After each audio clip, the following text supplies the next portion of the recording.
The sun hung lazily in the sky over Pinewood, a picturesque little town that prided itself on its charm. Jamal Carter had lived here his whole life, and he knew the unwritten rules better than most. At 17, he was a black young man with big dreams. Jamal loved the idea of being his own boss, imagining one day running his own business, a space where everyone, no matter who they were, would feel welcome. His late grandfather had been an entrepreneur, and Jamal often dreamed of following in his footsteps. But dreams like Jamal's didn't come easy in Pinewood. Every week, he walked down Main Street to pick up groceries for his mom at Grant's General Store. The store was run by Ms. Grant, an older white woman whose demeanor could sour milk. She ruled her shop with an iron fist, and her sharp tongue was infamous. For as long as Jamal could remember, Ms. Grant had treated him like a problem waiting to happen. Her eyes would narrow as he entered the store, tracking his every move. She always had something snide to say.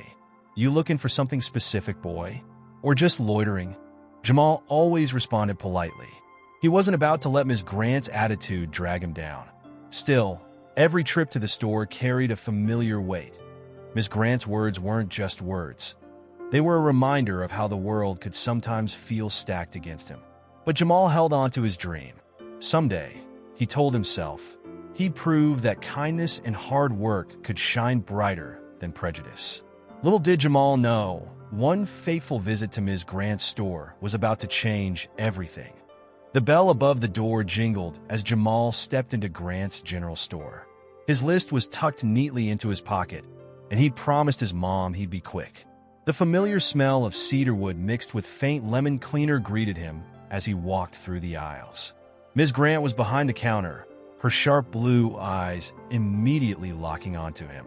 "Back again, huh?" she said, her tone biting. "What is it this time, Carter?" Jamal forced a polite smile. "Just picking up a few things for my mom, ma'am." Ms. Grant didn't respond, but her gaze followed him as he moved through the aisles. Jamal could feel her presence like a shadow. It was nothing new, but today it seemed worse. He reached for a can of soup when she suddenly appeared behind him, startling him. "You sure you're not just snooping around?" she asked loudly, her voice dripping with accusation. Jamal straightened, his heart sinking. "No, ma'am. Just following my list." Ms. Grant squinted at him, as if trying to catch him in a lie. As Jamal moved to the counter with his groceries, a tin of mints fell from the edge of the cart and rolled to the floor. Before he could pick it up, Ms. Grant pounced. "Caught red-handed," she exclaimed, her voice ringing through the store. A few customers turned to watch. "Thought you'd just help yourself, huh?" "I knew it." Jamal froze, his cheeks burning with embarrassment. "It wasn't like that, Ms. Grant. It just fell." "Save it," she snapped, pointing toward the door. "I've had enough of your kind thinking you can get away with whatever you want. Get out of my store and don't come back." Jamal swallowed the lump in his throat and nodded. He quietly left the groceries behind, his dignity bruised but intact. As he walked out, whispers and stares followed him. Outside, he paused to catch his breath, the humiliation settling like a heavy weight on his chest. Jamal had no idea that this moment was only the beginning of a story much bigger than himself. By the next morning, the incident at Grant's General Store had spread through Pinewood like wildfire. In a town as small as this, gossip traveled faster than the wind. At the local diner, patrons leaned over their coffee mugs, whispering heatedly about what had happened. At the barbershop, the debate raged even louder. "She's been running that store for over 30 years, one man declared, slapping the armrest of his chair. "Ms. Grant's a pillar of this community. If she says the boy was up to something, I believe her." Across town, the sentiment was different. Jamal's friends and neighbors, particularly the black community, were appalled. "That boy has done nothing but show respect." Mrs. Carter, Jamal's mother, fumed to her sister on the phone. "He doesn't have a dishonest bone in his body." Jamal stayed quiet through most of the commotion, though the sting of humiliation was fresh. He busied himself with helping around the house, but his mother knew her son too well to let it go unnoticed. "Baby, you can't let her words define you," she said gently as she placed a hand on his shoulder. Jamal nodded, but his silence spoke volumes. Meanwhile, at the edge of town, a mysterious older man sat on the porch of a small inn, sipping coffee and flipping through the local newspaper. He'd been in Pinewood for a while, blending in with the town's slow pace. As Clint Eastwood read about the incident, his furrowed brow deepened. This wasn't just a petty small-town spat. This was a moment that could define someone's future. Clint had seen it all before. Later that afternoon, Clint walked down Main Street, the brim of his hat casting a shadow over his weathered face. As he passed the store, he noticed Ms. Grant inside, her lips pursed with a self-satisfied air.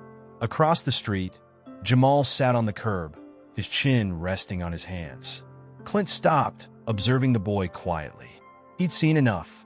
This was his moment to step in. That evening, there was a knock at the Carter's front door. Mrs. Carter opened it cautiously, only to find Clint Eastwood standing on the porch, his cowboy hat in hand and a gentle but serious look on his face. "Good evening, ma'am." Clint greeted her, his voice calm but commanding. "My name's Clint Eastwood. I was hoping to have a word with Jamal." Mrs. Carter blinked, surprised but sensing no ill intent. "Come on in, Mr. Eastwood," she said, stepping aside. "Jamal's in the living room." Jamal looked up from the couch as Clint entered. His first thought was confusion, his second curiosity. "Clint Eastwood?" Jamal asked, standing up awkwardly. Clint nodded, a faint smile tugging at the corner of his mouth. "That's right. I've been in town a while, researching the history of local businesses for a project. Heard about what happened to you." Jamal shifted uncomfortably, unsure how to respond. Clint took a seat across from him, leaning forward slightly. "I'm here because I've seen too many good people let moments like this define them. I want you to know it doesn't have to be that way." Clint shared a story from his own youth about standing up to discrimination during his early years in Hollywood. "I was just a kid, but I learned fast that the world's got a way of testing you," he said. "The important thing isn't how they treat you. It's how you respond. Grace and determination, son. Those are your sharpest tools." Jamal listened intently, his chest tightening as Clint's words sank in. Clint leaned back, studying him. "You're smart, Jamal. And from what I hear, you've got big dreams. Don't let this town, or anyone in it, make you feel small. You've got more power than you realize." Before leaving, Clint placed a firm hand on Jamal's shoulder. "Remember, kid, it's not just about what happens to you. It's about what you do next." With that, Clint tipped his hat to Mrs. Carter and disappeared into the evening, leaving behind a spark of hope that had been missing since the incident. 2 days after Clint's visit, Jamal stood in his living room, arms crossed as Clint pitched his idea to the Carters. "We need to bring people together, get the town talking," Clint said. "The community center is the perfect place to start." Mrs. Carter looked skeptical. "And what exactly will this meeting accomplish, Mr. Eastwood? Folks around here don't like to admit when they're wrong." Clint nodded thoughtfully. "I get that, but sometimes you plant a seed. It might take time to grow, but it'll take root. This town needs that seed, and Jamal here can help plant it." Jamal glanced nervously at his mother. "Me? I don't know, Mr. Eastwood. I'm just a kid. Who's going to listen to me?" Clint's gaze was steady, almost challenging. "They'll listen because you've got the truth on your side, and I'll be standing right there with you." After a long silence, Jamal finally exhaled and nodded. "Okay, I'll do it." The next few days were a whirlwind of preparation. Clint, true to his word, became both mentor and coach to Jamal. They spent hours at the kitchen table, discussing everything from public speaking to handling tough questions. Clint shared stories of his own struggles, emphasizing the importance of composure and confidence. "You can't let anger be your guide, kid," Clint said one evening as they walked down the dirt path leading to the center of town. "Speak from your heart, but with your head. People respect strength, not just volume." As the meeting day approached, word spread across Pinewood. Flyers were handed out at the diner and barbershop. Clint even convinced the local pastor to announce the gathering after Sunday service. The small town buzzed with curiosity and skepticism. On the evening of the meeting, the community center slowly filled with familiar faces, some supportive, others wary. Jamal stood backstage, his palms sweaty, while Clint gave him a reassuring pat on the shoulder. "You've got this, Jamal," Clint said firmly. "Remember, this isn't about changing everyone overnight. It's about taking the first step." The room was quiet as Clint stepped up to the microphone, his commanding presence silencing the soft murmurs. "Good evening," he began, his voice calm but steady. "I asked you all to come here tonight because this town is at a crossroads. What we do next will define us."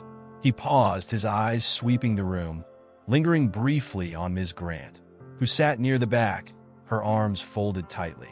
Every small town has its stories, some good, some not so good. But too often, those stories include folks being treated as less than because of who they are. And let me tell you, that's not the kind of story any town should be proud of. One by one, attendees began sharing their own experiences. A middle-aged black man recounted how his grandfather had been denied a loan to expand his farm. A Latina woman spoke about being followed around stores, including Ms. Grant's, as though she was a criminal. Each story was a window into the town's troubled past, painting a picture of systemic bias that couldn't be ignored.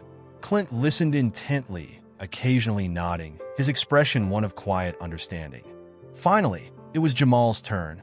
As he stepped up to the microphone, the crowd seemed to lean forward. He gripped the edges of the podium tightly, drawing strength from Clint's encouraging nod. "I've lived in this town my whole life," Jamal began, his voice wavering slightly.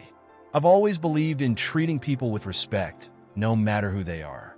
But last week, I walked into a store I've been going to since I was a kid, and I was treated like I didn't belong." He paused, scanning the room. "I have dreams, big dreams. I want to start my own business someday, maybe even right here in Pinewood. But how can I dream when people like Ms. Grant look at me and see only the color of my skin?" For a moment, the room was silent, save for the faint creak of folding chairs. Even Ms. Grant, her face still stony, shifted uncomfortably in her seat. Jamal's voice grew stronger. "This isn't just about me. It's about what kind of town we want to be. Do we keep letting hate and fear define us? Or do we start building something better?" When Jamal finished, the room erupted into applause. Tentative at first, then thunderous. Clint stepped forward, clapping Jamal on the shoulder, a small but proud smile on his face. From her seat in the back, Ms. Grant sat motionless, her lips pursed. Though her expression remained unreadable, there was a flicker of something in her eyes. Whether it was discomfort, reflection, or the first spark of change, only time would tell. The bell above the door jingled as Clint Eastwood stepped into Ms. Grant's store. The late afternoon sun cast long shadows across the rows of dusty shelves. Ms. Grant, standing behind the counter with her ever-present scowl, glanced up and immediately stiffened. "Well, Mr. Eastwood," she said tersely, "what can I do for you? Or have you come to tell me how to run my store like everyone else?" Clint removed his hat, his piercing gaze steady as he walked up to the counter. "I'm not here to tell you how to run your store, Ms. Grant," he said in his calm, gravelly tone. "I'm here to talk about how you treat people." Ms. Grant raised an eyebrow, crossing her arms. "I treat people the way they deserve to be treated.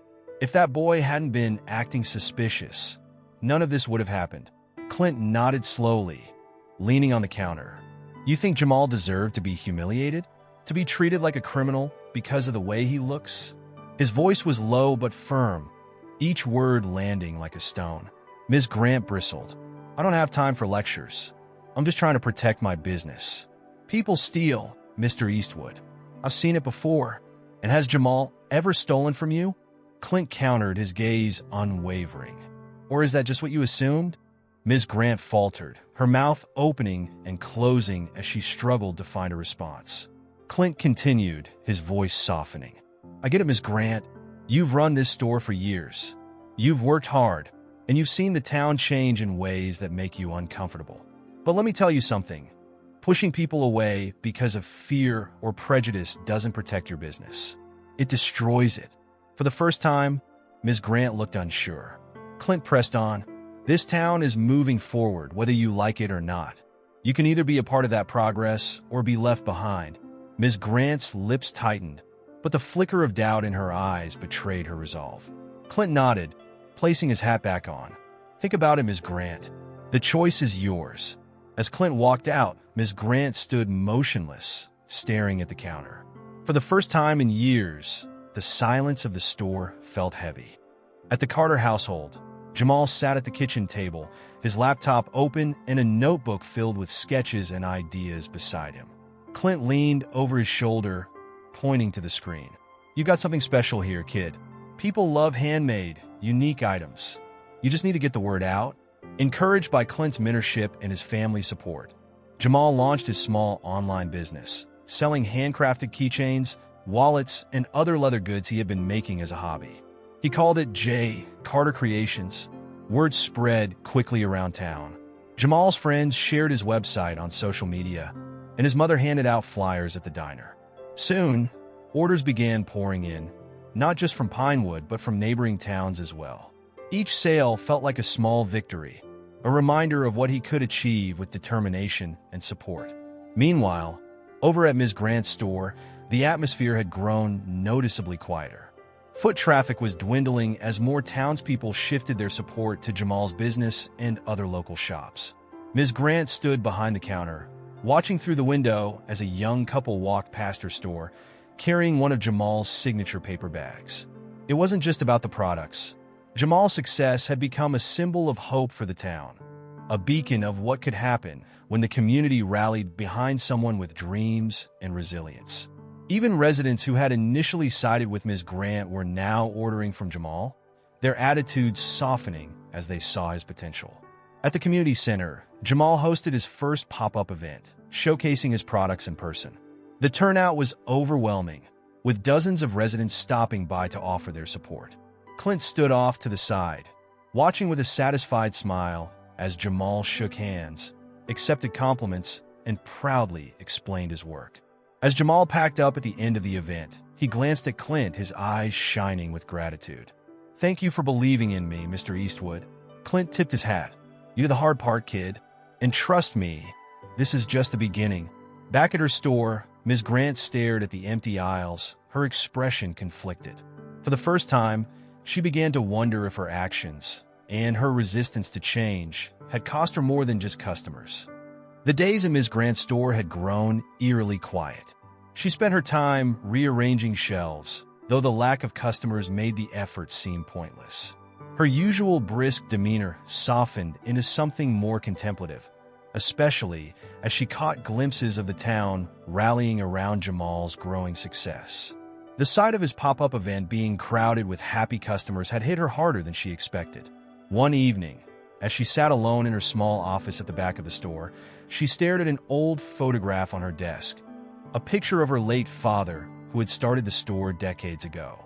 This store was built on hard work and fairness, he had always said. But somewhere along the way, she realized she had let fear and prejudice cloud those values.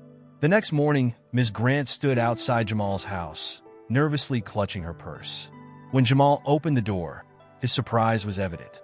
"Ms. Grant?" he asked cautiously, his voice measured. She straightened her posture, but her eyes betrayed a vulnerability. "Jamal, I came to apologize," she said, her voice trembling slightly. "I was wrong about everything. The way I treated you, the assumptions I made, it wasn't fair and it wasn't right." Jamal crossed his arms, his face a mix of surprise and wariness. Before he could respond, Ms. Grant continued, "I see now how much you've done for this town, for yourself. I admire that. And I'd like to make amends if you'll let me." "What do you mean?" Jamal asked, his voice steady but curious. "I want to stock your products in my store," Ms. Grant said. "Your business is growing, and I'd be honored to showcase your work. It's the least I can do." Jamal hesitated, the weight of her words sinking in. Clint's voice echoed in his mind. Sometimes the best way to build bridges is to meet people halfway. Finally, he nodded. "All right, Ms. Grant, but this isn't just business. It's about doing better." Ms. Grant nodded, relief washing over her face. "I'll do better, Jamal. I promise." With a handshake, they took the first step toward reconciliation, a moment that symbolized the beginning of a long overdue change. A gentle breeze swept through the town square as colorful banners fluttered in the air. The community event, celebrating Jamal's business success, had drawn a lively crowd. Families milled about, enjoying food, music, and the stalls showcasing local artisans, with Jamal's booth front and center. Jamal stood by his table, greeting customers and friends with a confident smile. His family beamed with pride nearby, while Clint Eastwood lingered in the background, his signature calm presence grounding the scene. As the sun dipped lower, casting a golden glow over the festivities, Clint stepped onto the small stage set up in the center of the square. The murmurs of the crowd quieted as he began to speak. "This town has seen its fair share of struggles," he said, his gravelly voice carrying weight. "But tonight I see something different. I see growth. I see understanding. And I see hope." He paused, his gaze sweeping the crowd. "It's not easy to confront our flaws, individually or as a community, but it's necessary." Jamal's story reminds us that resilience and grace can break barriers, and that we all have a role to play in building something better. The crowd erupted into applause, but Clint wasn't done. He gestured toward Ms. Grant, who stood hesitantly at the edge of the gathering. "Change isn't easy, but it's never too late to start. I commend those who've taken steps to grow, even when it's hard." Ms. Grant stepped forward, visibly nervous but determined. "I want to thank Jamal for giving me a chance to do better," she said, her voice trembling. "And to everyone here, I'll work to be the kind of neighbor this town deserves." The applause that followed was warm and genuine, a sign that the town was ready to embrace a brighter future. As the celebration continued, Clint quietly slipped away, tipping his hat to Jamal as he passed. "You've got this, kid," he said with a nod. Jamal watched him go, a mix of gratitude and determination in his heart. The town, now united in a way it had never been before, buzzed with the energy of possibility. Together, they were ready to write a new chapter, one of inclusion, kindness, and understanding. This story was intense, but this story on the right-hand side is even more insane.